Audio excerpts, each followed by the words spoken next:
అంతవరకు అంతిమంగా మీరు కోరుకునేది ఎన్నికల మేనిఫెస్టోలో తెలుగుదేశం ప్రభుత్వం ఏ అయితే హామీలు ఇచ్చిందో, తెలుగుదేశం పార్టీగా హామీలు ఇచ్చిన తర్వాత ప్రభుత్వంగా ఏర్పడిందా, హామీలన్నీ నెరవేరాలి మీకు, అంతే, అంతకు మించి ఏం కోరుకోవట్లేదు. దానికోసం మా పోరాటం అండి.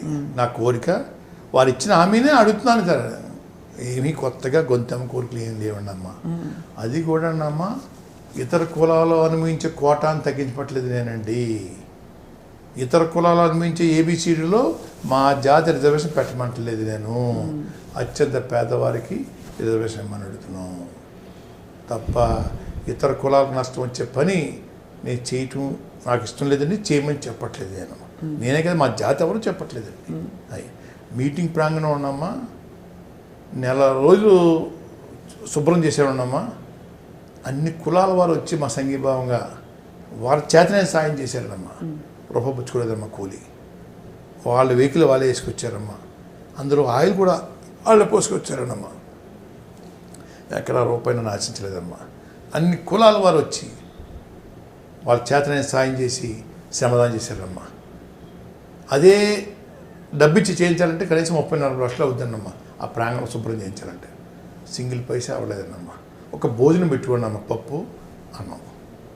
ఇప్పుడు ఎలా సార్, ఇప్పుడు మీరు ఇది సస్టైన్ చేయాలంటే మీకు ఫండింగ్ అవసరం, మీరేమో ఫండింగ్ వద్దని అనుకుంటున్నారు అందరి దగ్గర నుంచి. డబ్బులు ఖర్చు ఉంటుందమ్మా, ఎవరి ఖర్చులు వెళ్తూ ఉంటాం అంతే, ఎవరి ఖర్చులు వాళ్ళు పెట్టుకుని వస్తారు, అది నడుస్తుంది.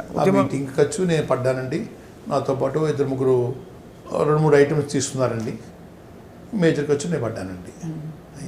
నాకు అప్పు ఇచ్చే మనుషులు ఉండగా నాకు ఏం భయం లేదండి అమ్మ. ఈ ఫండ్ కూడా కలెక్ట్ చేస్తే ఇంకో రకమైన మాట మాట్లాడతారమ్మా. వీళ్ళే, ఈ ముఖ్యమంత్రి గారు మాట్లాడతారమ్మా. ఈ ఫండ్స్ కోసమయ్యా సభ పెట్టింది, ఈ ఫండ్స్ కోసమయ్యా ఉద్యమం చేసింది అంటాడండి. అయ్యా అలవాటు అండి, నాలుగుకి అటు ఇటు అన్ని రకాల మాటలు ఉంటాయండమ్మా. మా దగ్గర కూడా ఉన్నాయమ్మా. ఇంకా వాళ్ళు ఇంకా తిట్టిస్తే నేను పేల్తానమ్మా. తిట్టడం కాదని పేల్తానమ్మా. అయ్యి వారి మర్యాద కాపాడుకొని గౌరవంగా ఉంటే నేను గౌరవంగా ఉంటానమ్మా. మాటికి జగన్ గారు, మోడీ గారు, సోనియా గాంధీ గారండి. అందరి పేర్లు వచ్చాయా? అందరి పేర్లు వస్తున్నాయి కదా. ఒక ట్రిప్ ఇప్పుడు ఫస్ట్ సపోర్ట్ చేసింది మాకు పిసిసి ప్రెసిడెంట్ గారండి, రఘువీర్ రెడ్డి గారు. ఆయన బీసీ కులస్తుడైన కాంగ్రెస్ పార్టీ ఒప్పించి ఈ ఉద్యమాన్ని మద్దతు తీసుకుని రాజమండ్రిలో 13 జిల్లాల మీటింగ్ పెట్టాడు ఆయన అమ్మ. తర్వాత జిల్లాల వారీగా పెట్టి కాపుల సభకి వెళ్ళండి. కాంగ్రెస్ పార్టీ సెల్ కూడా కాపుల సెల్ పెట్టి దానికి ఈశ్వరరావు గారిని ఒక ఆయన మాజీ ఎమ్మెల్యే గారిని దానికి ప్రెసిడెంట్ చైర్మన్ చేసండి, మాకు సపోర్ట్ చేశారండి. వాళ్ళ పేరు చెప్పరండి.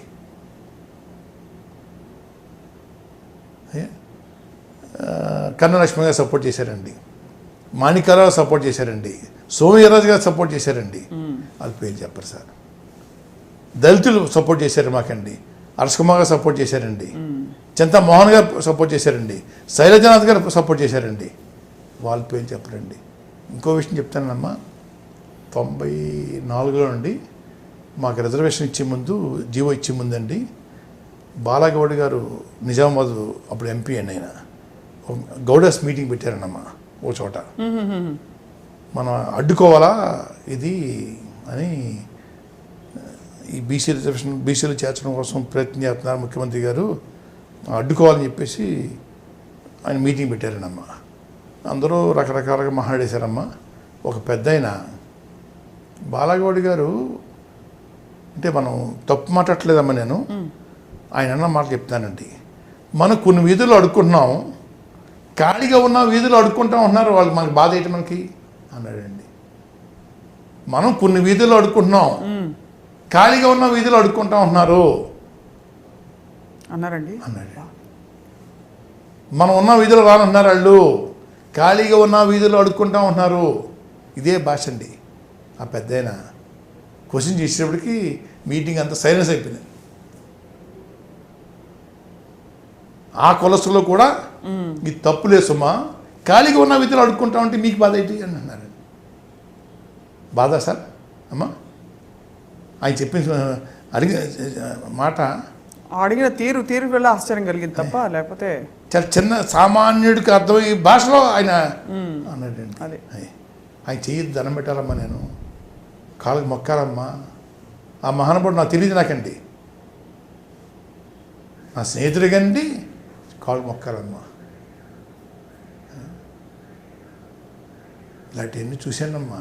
గొప్ప విషయం సార్. మీ మీ మీ భార్య గారు, మీ శ్రీమతి గారు కూడా మీ అడుగులో అడుగు వేసి మీతో పాటు, అంటే ఏదో ఉంటే వంటింటి పట్టున ఇంటి పట్టున ఉంటారు, లేదంటే సరే ఏదో చేసుకుంటున్నారని వదిలేస్తారు. మీతో కలిసి నిజంగా సహధర్మచారిణి అన్నట్టు మీకు భలే దొరికారు సార్.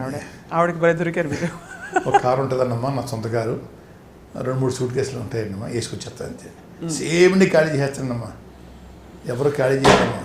ఎమ్మెల్యే కానీ ఎంపీ కానీ ఎవరు క్వార్టర్స్ ఖాళీ చేయరమ్మా, నేను ఒక్కనే ఖాళీ చేశానమ్మా. ఎంపీగా ఉండగా కూడా ఖాళీ చేస్తే సెక్రటరీ జనరల్ ఆశ్చర్యపోయండి,